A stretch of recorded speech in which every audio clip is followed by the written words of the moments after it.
Hello student, welcome to my new YouTube channel platinum physics. आज हम इस video में डिस्कस करने जा रहे हैं electric field. What do you mean by electric field?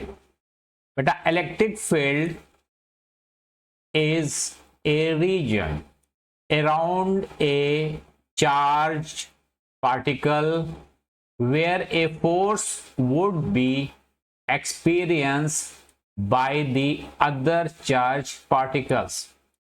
It is a vector quantity, meaning it has both magnitude and directions.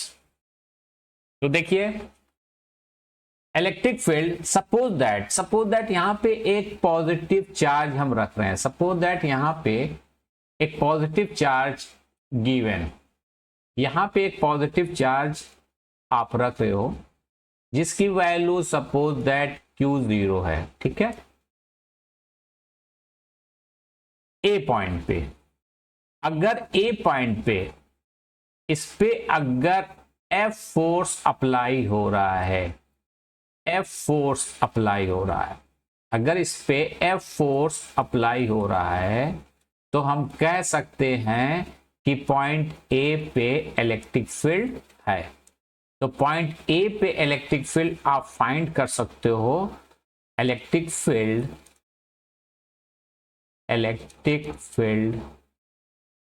Eight point A is equal to limit Q0 tends to 0 F by Q। तो इस हिसाब से electric field क्या होगा? F by Q उस point पे where F force है और Q0 चार्ज है, जिस चार्ज की हेल्प से हम उस पॉइंट पे इलेक्ट्रिक फील्ड को हम फाइंड आउट कर रहे हैं। तो इस एक्सप्रेशन को आप ऐसे भी लिख सकते हो, E is equal to limit Q0 tends to 0 F by Q0। यहां पे ये जो स्टेटमेंट है Q टेंड्स टू 0, ये जो स्टेटमेंट है Q टेंड्स टू 0, इसका मतलब जो टेस्ट चार्ज Q0 है, जिसकी हेल्प से हम इलेक्ट्रिक फील्ड फाइंड कर रहे हैं पॉइंट्स A पे, उसकी वैल्यू वेरी स्मॉल होना चाहिए, वेरी स्मॉल होना चाहिए, तब जाके exact value of electric field उस पॉइंट पे आपको मिलेगा। ठीक है, तो इस एक्सप्रेशन से ये आपके पास एक एक्सप्रेशन हो गया है। इसकी हेल्प से आप इलेक्ट्रिक फील्ड को फाइंड आउट कर सकते हो। ठीक है, यहां पे इलेक्ट्रिक फील्ड क्या होता है? वेक्टर क्वांटिटी होता है। इलेक्ट्रिक फील्ड वेक्टर क्वांटिटी होता है। इसका मतलब ये है, इसमें मैग्नीट्यूड रहता है, तो डायरेक्शन तो रहता ही है, साथ में मैग्नीट्यूड रहता है। तो आप यहां पे देखो, चूंकि E is equal to F upon Q0 है, तो बताइए जो डायरेक्शन ऑफ इलेक्ट्रिक फील्ड है along the direction of force होगा। क्योंकि आप इस एक्सप्रेशन पे देखो, Q तो स्केलर क्वांटिटी है, F वेक्टर क्वांटिटी है और E वेक्टर क्वांटिटी है। तो एक कॉमन सेंस की बात है कि direction of electric field along the direction of force, direction of electric field along the direction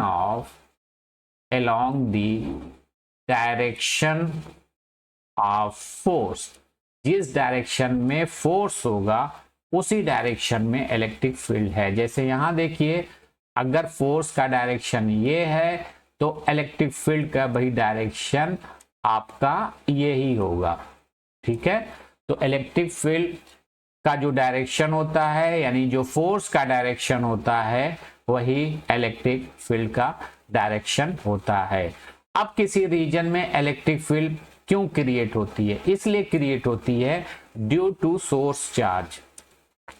अगर कहीं सराउंडिंग में अगर सोर्स चार्ज है या कोई भी चार्ज है, तो आप इसके अराउंड इलेक्ट्रिक फील्ड जरूर क्रिएट होगी। तो इसके अराउंड इलेक्ट्रिक फील्ड क्रिएट होगी, जिसकी वजह से यहाँ पे इलेक्ट्रिक फील्ड शो हो रहा है। ठीक है, तो ये आप स्क्रीनशॉट ले लो। तो नेक्स्ट हम लोग डिस्कस करने वाले हैं। अब सपोज दैट मान लीजिए ए कोई पॉइंट्स है, Q0 आप टेस्ट चार्ज को रख रहे हो, फोर्स 0 है, कोई भी फोर्स यहां पे अप्लाई नहीं हो रहा है, तो उस केस में electric field E is equal to 0 होगा, क्योंकि उस पे कोई फोर्स अप्लाई नहीं हो रहा है। इसके मींस नो सोर्स चार्ज, इसके अराउंड कोई भी सोर्स चार्ज नहीं है। अगर किसी स्पेस पे इलेक्ट्रिक फील्ड E 0 हो जाए, तो इसका मतलब कोई भी टेस्ट चार्ज नहीं है। ठीक है, तो उसका मतलब वहां पे इलेक्ट्रिक फील्ड 0 है। तो इलेक्ट्रिक फील्ड, इससे क्लियर होता है कि इलेक्ट्रिक फील्ड किस रीजन से स्टार्ट होती है? Due to charge. तो electric field due to charge आपका क्रिएट होती है। अगर सपोज दैट ये स्पेस है, अगर इस स्पेस पे कोई Q0 टेस्ट चार्ज ला रहे हो और फोर्स 0 है, तो उस केस में इलेक्ट्रिक फील्ड 0 होगा। लेकिन अगर सपोज दैट एक स्पेस है और उस स्पेस के अराउंड कहीं कोई सोर्स चार्ज है, तो उस पॉइंट पे मान लो ए पॉइंट ये है और इस पॉइंट पे इलेक्ट्रिक फील्ड फाइंड करना है, तो टेस्ट चार्ज Q0 रखोगे तो उस पे ऑटोमेटिकली एक फोर्स एक्ट करेगा। तो उस पॉइंट पे जो इलेक्ट्रिक फील्ड E होगी वो F/Q0 होगा। यानी कि इलेक्ट्रिक फील्ड वहीं है, एग्जिस्ट करती है जहां पे इलेक्ट्रिक चार्ज मौजूद हो। उस इलेक्ट्रिक चार्ज को आप सोर्स चार्ज बोलोगे, और जिस पॉइंट पे इलेक्ट्रिक फील्ड इंटेंसिटी को फाइंड करना है और वहां पे जो चार्ज लोगे उसको हम टेस्ट चार्ज बोलेंगे। उस टेस्ट चार्ज को हम Q से डिनोट करते हैं। टेस्ट चार्ज को हम किससे डिनोट करते हैं? Q से हम डिनोट करते हैं। ठीक है, अब हम लोग डिस्कस करेंगे कि यूनिट्स। तो यूनिट्स क्या होती है? देखिए, E इज इक्वल टू क्या होता है? F/Q0। तो F की यूनिट क्या होती है? न्यूटन। और Q की यूनिट क्या होती है? कूलम। तो इसकी यूनिट हो गया न्यूटन पर कूलम। ठीक, it is a vector quantity होती है बेटा, ये वेक्टर क्वांटिटी होती है, जानते ही हो, क्योंकि इसमें डायरेक्शन इन्वॉल्व है। तो इसका डायरेक्शन किस डायरेक्शन में होता है? जिस डायरेक्शन में फोर्स होता है, यानी जिस डायरेक्शन में चार्ज का मोशन होता है, उसी डायरेक्शन में इलेक्ट्रिक फील्ड होती है। ये भी माइंड करने की बात है कि अगर सपोज दैट पॉजिटिव चार्ज इस डायरेक्शन में मूव कर रहा है, तो इसका मतलब फोर्स इस डायरेक्शन में लग रहा है, तो इसका मतलब इलेक्ट्रिक फील्ड भी इस डायरेक्शन में होगी। लेकिन अगर सपोज दैट कोई निगेटिव चार्ज है और वो निगेटिव चार्ज इस डायरेक्शन में मूव कर रहा है, यानी इसके ऊपर फोर्स यहां लग रहा है, तो इसका मतलब इलेक्ट्रिक फील्ड जस्ट उसके अपोजिट डायरेक्शन में होगी, ये माइंड कर लीजिएगा। तो इलेक्ट्रिक फील्ड किस डायरेक्शन में होती है? Along the direction of positive charge. और इलेक्ट्रिक फील्ड माइनस क्यू के डायरेक्शन में ना हो के इसके अपोजिट डायरेक्शन में होती है, इसके अपोजिट डायरेक्शन में इलेक्ट्रिक फील्ड होती है। तो ये था इलेक्ट्रिक फील्ड। अब हम लोग डिस्कस करेंगे electric field due two point charge. हाँ, अब इस वीडियो में हम लोग डिस्कस करेंगे electric field due two point charge. Electric field due two point charge, ठीक है। ये बहुत इंपॉर्टेंट फॉर्मूला होता है, तो ये फॉर्मूले को पहले हम लोग डिस्कस कर लें। Electric field E is equal to होता है 1/4 pi epsilon 0 Q by R square, ठीक है। Where Q is equal to amount of source charge, Q is equal to amount of source charge, amount of source charge। और R क्या है? distance where electric field find, distance where electric field find. अब हम लोग इसको proof करेंगे, इस फॉर्मूले को हम लोग प्रूफ करेंगे कि ये फॉर्मूला आखिर कहाँ से आया है, ठीक है। तो यहाँ पे सपोज दैट एक पॉजिटिव क्यू चार्ज है, मान लो एक सोर्स चार्ज है, यहाँ पे एक सोर्स चार्ज है। इस सोर्स चार्ज को रखने पे इसके अराउंड एक इलेक्ट्रिक फील्ड क्रिएट हो जाएगी, ठीक है। और सपोज दैट यहाँ पे एक पॉइंट ए है जहाँ पे आपको इलेक्ट्रिक फील्ड फाइंड करना है।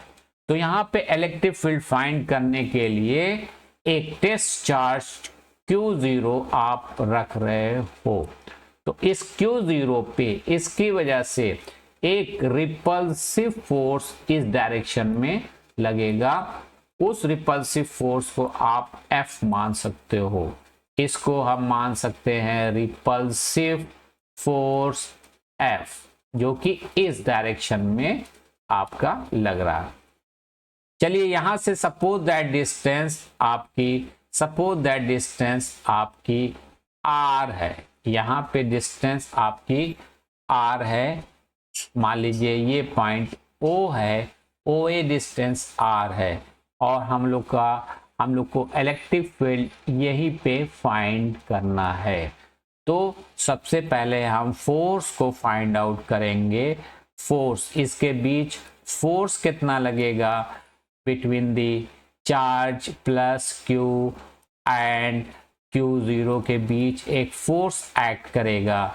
ये फोर्स F जो है रिपल्सिव इन नेचर का होगा, और इसकी वैल्यू क्या होगी? 1/4 pi epsilon 0 Q0 by R square. तो ये इक्वेशन फर्स्ट हो गया। तो अब फोर्स की वैल्यू ये हो गई, मींस इसके बीच जो फोर्स F मिल रहा है आपको 1/4 पाई एप्सिलॉन 0 Q0 अपान R स्क्वायर। अब देखिए, आप जान रहे हो, अभी थोड़ी देर पहले हमने बताया था कि electric field E is equal to क्या होता है? F by Q0, F by Q0। So putting the value of F in this expression, तो E is equal to 1/4 pi epsilon 0 into Q0 upon R square upon Q0। तो Q0 से Q0 cancel हो जाएगा। अब आपके सामने जो electric field का एक्सप्रेशन है वो फाइंड आउट हो जाएगा किस फॉर्म में, 1/4πε0 Q by R square, Q by R square. ये आपके सामने एक एक्सप्रेशन हो गया। ठीक है, तो ये हमने आपको प्रूफ करा दिया। ठीक है, ये आपका प्रूफ हो गया। तो अब इससे क्लियर है कि 1/4πε0 ये आपकी कांस्टेंट वैल्यू है। ठीक है, एक फिक्स वैल्यू है। इसकी वैल्यू होती है 9 × 10⁹। ठीक है, तो ये जब आपका कांस्टेंट हो जाएगा तो E is directly proportional to Q और E is inversely proportional to R square. Means E की वैल्यू किसके प्रोपोर्शनलिटी है, एक सोर्स चार्ज के प्रोपोर्शनलिटी है। यानी कि अगर सोर्स चार्ज की वैल्यू बढ़ेगी तो आपकी इलेक्ट्रिक फील्ड की वैल्यू बढ़ेगी। और electric field is inversely proportional to the square of the distance. Means अगर R की वैल्यू बढ़ेगी तो आपकी इलेक्ट्रिक फील्ड की वैल्यू आपकी डिक्रीज होगी। ये आप स्क्रीनशॉट ले लो। ठीक है, क्लियर। तो अब हम लोग इसके बारे में और डिटेलिंग करेंगे कि क्या होता है। देखिए सपोज दैट ये Q चार्ज है, एक पॉइंट्स आपके पास ये है, यहाँ पे इलेक्ट्रिक फील्ड E है, और एक पॉइंट्स यहाँ पे है P पॉइंट्स, और यहाँ पे इलेक्ट्रिक फील्ड E भी है। तो आप इस फॉर्मूले से आप बता सकते हो कि इस फॉर्मूले से बता सकते हो कि किस जगह इलेक्ट्रिक फील्ड ज्यादा होगी और किस जगह इलेक्ट्रिक फील्ड कम होगी। यहाँ पे आपकी इलेक्ट्रिक फील्ड ज्यादा होगी और यहाँ पे इलेक्ट्रिक फील्ड आपकी कम होगी। क्यों? क्योंकि सोर्स चार्ज से इसका डिस्टेंस बहुत ज्यादा है। ठीक है, सोर्स चार्ज से इसका डिस्टेंस बहुत ज्यादा है और सोर्स चार्ज से इसका डिस्टेंस कम है, यानी कि R1 is greater than R2। तो इसके बेसिस पे आप कह सकते हो कि electric field at the point A is greater than electric field of the point B। ठीक है, मींस इसका मतलब ये है कि जो पॉइंट सोर्स चार्ज के नियरेस्ट रहता है, नजदीक रहता है, उसकी इलेक्ट्रिक फील्ड ज्यादा होती है, और जो सोर्स चार्ज के दूर रहता है उसकी इलेक्ट्रिक फील्ड कम होती है, क्योंकि यहाँ पे होता है A is inversely proportional 1/R square. Means R की वैल्यू बढ़ेगी तो इलेक्ट्रिक फील्ड घटेगी, और R की वैल्यू अगर घटेगी तो इलेक्ट्रिक फील्ड आपकी बढ़ेगी। ठीक है, तो ये था एक कंप्लीट कॉन्सेप्ट इलेक्ट्रिक फील्ड का and electric field due two point charge.